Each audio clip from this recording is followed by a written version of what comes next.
Bambole camitagliate sbalordite, con le facciozze rosa vellutate, boccuzze a core, ventozze imperlate, un sciume in testa e capeggi incannolate, vestute di velluto, raso, seta, con sottane lunghe ricamate, di volare, nastri stritte in vita, siete le bambole delle tempe passate. State infilate dentro una vicina e tagliate con occhi innocenti tutta la gente che passa, che cammina, guarda, sorride, ma non sente niente, perché tra voi parlate piano piano, facendo un modo che non giovedro sente, con lo sguardo, i labbra, i gesti di una mano, vi dicete ciò che passa nella mente.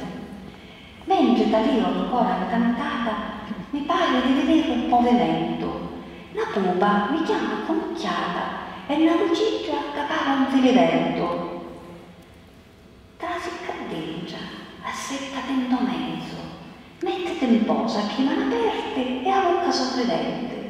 Restare gioco foro non ha senso, chi sto tomonno, la giunzer parnente. Di pezza, in giro, porcellana, erano gli occhi delle picciregge, appartenevamo all'epoca lontana, quando era bello io carichi povegge. Guarda che triste, giocava il giuzziregno, già trottola, già sfumo, la cagliola, oggi si opera che pistola è uno strarcigno, ma come caggio tempo, come vola. Da lì al ricolle che i bambolotti gira, parano davvero addormentati. Era così quando calava la sera, perché i piccigge venivano porcate.